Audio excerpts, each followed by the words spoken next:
नमस्कार. C news Pune वृत्तदर्शनमध्ये आपलं स्वागत. अमेरिकन अल्बम या सुवर्ण महोत्सवी प्रयोगानिमित्त कलाकार आणि तंत्रज्ञानांचा गौरव सोहळा रविवारी पुण्यामध्ये झाला. भाग्यश्री देसाई आणि त्यांच्या सहकाऱ्यांनी या कार्यक्रमाचं आयोजन केलं होतं. जाणून घेऊयात अमेरिकन अल्बम. नमस्कार, मी भाग्यश्री देसाई. अमेरिकन अल्बम या नाटकाची निर्माती आणि त्याच्यामध्ये निलिमा ही भूमिका साकारणारी अभिनेत्री. अमेरिकन अल्बमचा सुवर्ण महोत्सवी 50वा प्रयोग रविवार दिनांक 16 फेब्रुवारी रोजी बालगंधर्व येथे संध्याकाळी 5:30 वाजता आयोजित केलेला आहे. या प्रयोगाकरता आपण सर्वजण नक्की या. त्याच्यामध्ये दोन गोष्टी आहेत. एक म्हणजे तिकिटांवर 50व्या प्रयोगानिमित्त 50% सूट आहे. त्याचबरोबर कश्मीर महाजनी, आशाताई काळे यांच्यासारखे दिग्गज अभिनेते अभिनेत्री सुद्धा या प्रयोगाला आपली उपस्थिती देणार आहेत. तर आपण आमच्या आनंदामध्ये सहभागी व्हा आणि नक्की या नाटकाकरता या. धन्यवाद.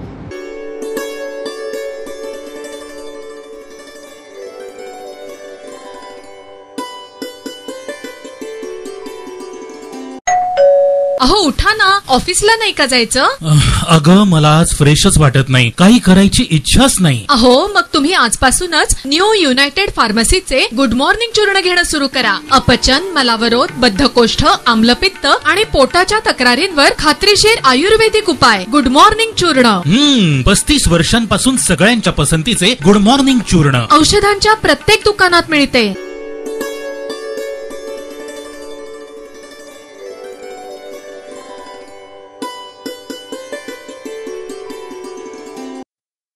महाराष्ट्रातील उद्योगधंद्यांना प्रेरित आणि प्रोत्साहित करण्याकरता उद्योग क्षेत्रात अतुलनीय कार्य करणाऱ्या उद्योजकांना यथार्थ वेल्थ मॅनेजमेंट प्रायव्हेट लिमिटेड आणि MSc चेंबर ऑफ इंडिया यांच्या वतीनं एंटरप्रेन्योर स्टार अवॉर्ड हा सन्मान पुण्यात नुकताच प्रदान करण्यात आला.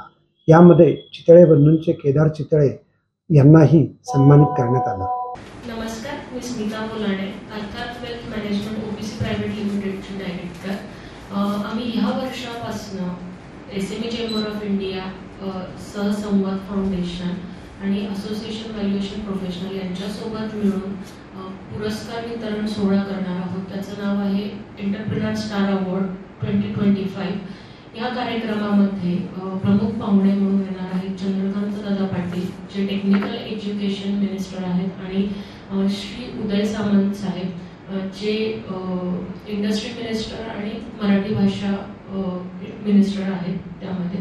त्यानंतर PD मलिकने MITL managing director, SME chamber of इंडियाचे प्रेसिडेंट आहेत चंद्रकांत साळुंके सर, आणि चितळे बंधू ग्रुपचे पार्टनर श्री केदार चितळे. ह्या लोकांच्या हस्ते आपण हा अवॉर्ड जो आहे तो डिस्ट्रीब्यूट तिथे करणार आहोत. ह्या कार्यक्रमाचं 2 वाजेपासून तर संध्याकाळी 8 वाजेपर्यंत जो आहे हा कार्यक्रमाचे नियोजन आहे. तर कृपया आपण सगळ्यांनी त्या ठिकाणी उपस्थित राहावे.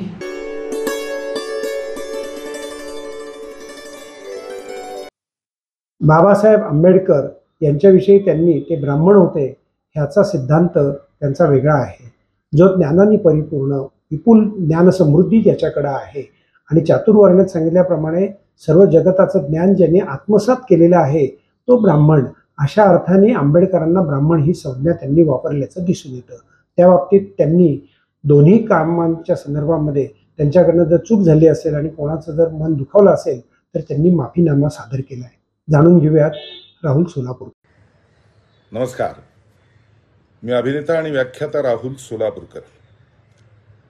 पुन्हा सर्व बांधवांशी संपर्क एका वेगळ्या कारणासाठी करतोय. 2 स्पष्टीकरणं देणं आवश्यक वाटलं म्हणून. माझ्या एका 23 नोव्हेंबरच्या पॉडकास्टमधील 2 वाक्य काढून मध्ये प्रचंड गदारोळ माजला. हिंदवी स्वराज्य संस्थापक छत्रपती शिवाजी महाराज यांच्या आग्र्याहून सुटका या प्रसंगाविषयी बोलताना माझ्याकडून एक चुकीचा शब्द बोलण्याच्या ओघात गेला होता, आणि त्यावरनं अनेक शिवभक्तांच्या भावनांना ठेस लागली, आणि त्याबद्दल मी जाहीर माफी मागितली. माझं त्यातलं म्हणणं एवढंच आहे की मला तो शब्द असा विषय नव्हता, तर महाराजांच्या राजनीतीविषयी बोलायचं होतं. त्याचं कारण त्या विषयावर अनेकांनी व्हिडिओ केलेले आहेत. जदुनाथ सरकारांपासून अनेकांची कागदपत्र त्याविषयीची उपलब्ध आहेत.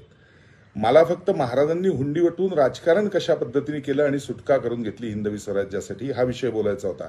पण लाच हा शब्द बोललो आणि त्यामुळे अनेकांच्या भावना दुखावल्या. त्याबद्दल मी जाहीर माफी मागितली, आजही परत मागतोय. आज एक नवीन विषय परत समोर आलाय. भारतरत्न बाबासाहेब आंबेडकर यांच्याविषयी मी काही वक्तव्य केलंय असा. छत्रपती राजर्षी शाहू महाराजांची भूमिका करताना त्याच्यामध्ये एका प्रसंगामध्ये एक विषय होता की वेदांमधलं एक वाक्य आहे, धर्मोश्चर्या जगन्य वर्णः पूर्णम पूर्णम वर्णम आपद्यते जाती परिवृत्तौ. म्हणजे कोण कुठल्या घरात जन्माला आला याच्यावर त्याची जात ठरत नाही, तर तो काय कर्म करतो याच्यावरती जात ठरते. गुणकर्म विभागशः असं जे गीतेमध्ये म्हणलेलं आहे ते. आणि त्याचा उल्लेख त्या मुलाखतीमध्ये करताना दुसऱ्या एका मी असं म्हणलेलं होतं, कारण मी अनेक ठिकाणी शाहू महाराजांवर व्याख्यानं दिली, त्याच्यातही हे सांगतो की समजा श्रीमंत थोरले बाजीराव पेशवे यांचा विचार केला तर ते भट म्हणून जन्माला आले तरी हातात तलवार घेतल्यामुळे क्षत्रिय ठरतात. या न्यायाने मी म्हणलं होतं रामजी सकपाळांचे चिरंजीव भीमराव आंबेडकर हे अभ्यासाने इतके मोठे झाले की त्या अर्थाने ते ब्राह्मण ठरतात. हे वेदांमधलं जे वितरण आहे चातुर्वर्ण्याचं त्याविषयी मी बोललो होतो आणि ते गुणकर्म विभागशः आहे असं मी बोललो होतो. त्यातलीच 2 वाक्य काढून आज पुन्हा काही लोकांची मनं कलुषित करण्याचा प्रयत्न केला जातोय.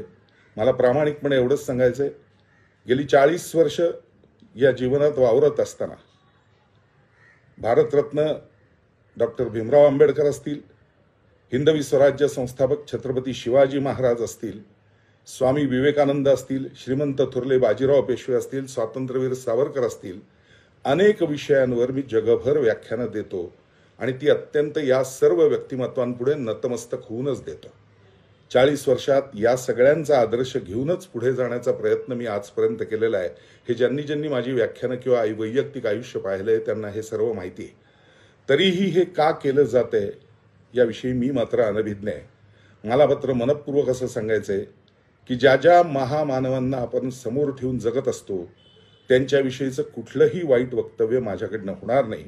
आणि जर कुणाला तसं वाटत असेल की माझ्याकडनं झालंय तर त्याबद्दल आत्ताही पुन्हा एकदा मी जाहीर माफी मागतोय. लक्षात ठेवा, राहुल सोलापूरकर हा एक प्रामाणिक भारतीय आहे.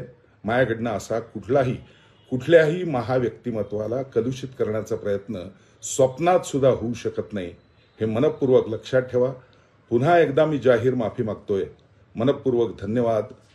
जय हिंद, जय महाराष्ट्र, वंदे मातरम, भारत माता की जय.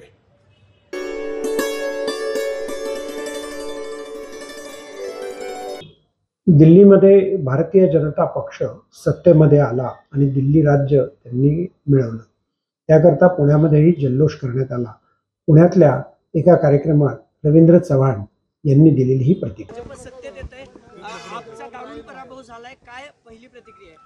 खरं तर आपणा सर्वांना माहीत आहे, देशाचे पंतप्रधान आदरणीय नरेंद्र मोदीजी यांच्या नेतृत्वामध्ये संपूर्ण देशभरामध्ये प्रत्येक क्षेत्रामध्ये ज्या पद्धतीने नरेंद्र मोदीजींच्या नेतृत्वामध्ये देश पुढे जाताना तुम्हाला आम्हाला सर्वांना दिसतोय. त्यामुळे सामान्य जनतेमध्ये एक अतिशय पॉझिटिव्ह असं वातावरण हे संपूर्ण देशामध्ये आहे.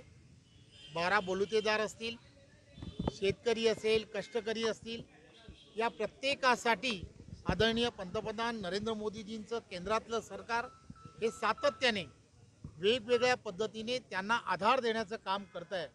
याची पूर्णच्या पूर्ण देशभरामधील असणाऱ्या नागरिकांना कल्पना आलेली आहे आणि त्यामुळे कितीही नेरेटिव्ह विरोधकांनी सेट केला तरीसुद्धा संपूर्ण देशभरामध्ये नागरिकांच्या आता ते लक्षात आलं आहे. देशाचं भविष्य भारतीय जनता पार्टी जो राष्ट्रीय विचाराने प्रेरित असलेला पक्ष आहे, सर्वसामान्य जनतेच्या हिताच्या दृष्टिकोनातून काम करणारा पक्ष आहे. त्यामुळे दिल्लीमध्ये 27 वर्षानंतर आज चांगलं आणि एक यश हे भारतीय जनता पार्टीला मिळालं. खरं तर आपल्याला सर्वांना माहीत आहे की देशाचे पंतप्रधान नरेंद्र मोदीजी यांचं NDAचं सरकार हे गेले 11 वर्ष आपण पाहतोय अतिशय पारदर्शकपणे काम करताना दिसत आहे. आणि आपने दिल्लीमध्ये ज्या पद्धतीने भ्रष्टाचार केला होता हा सर्व जनतेला माहीत पडला आणि त्या जनतेने त्यांना त्याचं पूर्णच्या पूर्ण जनता जी आहे त्यांच्या या भ्रष्टाचाराला वैतागली होती आणि म्हणून भारतीय जनता पार्टीला स्पष्ट बहुमत हे दिलं गेलं. खरं तर आपण सर्वजण यांच्या प्रतिक्रिया ज्यावेळेला घेता तेव्हा एक गोष्ट लक्षात घेतली पाहिजे, सर्व आपल्यासारखे सर्व मीडिया आणि सर्व पोल्स सगळे सांगत होते, एक्झिट पोल सांगत होते की भारतीय जनता पार्टीला स्पष्ट बहुमत मिळणार आहे. म्हणूनच काल त्यांनी ती प्रेस घेतली आणि त्या प्रेसमध्ये अशा पद्धतीचा कुठेतरी काहीतरी कोणावर तरी खापर फोडलं पाहिजे म्हणून काहीतरी स्टेटमेंट कराव्यात म्हणून त्या काही स्टेटमेंट केल्या आहेत. त्याच्याकडे आपण दुर्लक्ष करावं असं मला वाटतं. खरं तर आपणा सर्वांना माहीत आहे की आदरणीय देशाचे पंतप्रधान नरेंद्र मोदीजींच्या नेतृत्वामध्ये आणि आदरणीय महाराष्ट्राचे लोकप्रिय असे मुख्यमंत्री देवेंद्रजी यांच्या नेतृत्वामध्ये प्रत्येक असणाऱ्या समाजसेवा करणाऱ्या प्रत्येक कार्यकर्त्याला पदाधिकाऱ्याला हेवा वाटेल असं काम पंतप्रधान आणि मुख्यमंत्री करतायत. त्यामुळे प्रत्येकाचं आकर्षण लोकप्रतिनिधीचं भारतीय जनता पार्टीकडे आहे. त्यामुळे असे असंख्य लोक आहेत की ज्यांचं आकर्षण आहे. मला खात्री आहे की येणाऱ्या काळामध्ये अशी सर्व आकर्षणं ही तुमच्यापर्यंत नक्की येत राहतील. शिवसेनेनं कमळ राबवणार का राज्यभर? खरं तर नावं आपल्यालाच द्यायची असतात. बारसं करायचं काम हे नेहमीच प्रेस करत असतं. आपण काय कराल ते बारसं आम्हाला मान्य आहे. नाही, मला असं वाटतं की आपण जे म्हणाल ते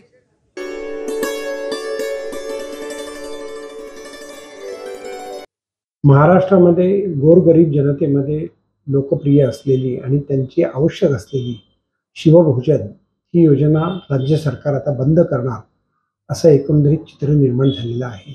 तथापि ती बंद करू नये, कारण लाडक्या बहिणींना जे 48,000 कोटी रुपये दिले जाणार आहेत त्यातल्या एका महिन्याच्या खर्चामध्ये 10 वर्षाचं गरिबांचं जेवण होणार आहे. तेव्हा आता शिवभोजन बंद करू नये असं सर्व स्तरातून मागणी होती. पुण्यात शिवभोजन केंद्र चालवतो.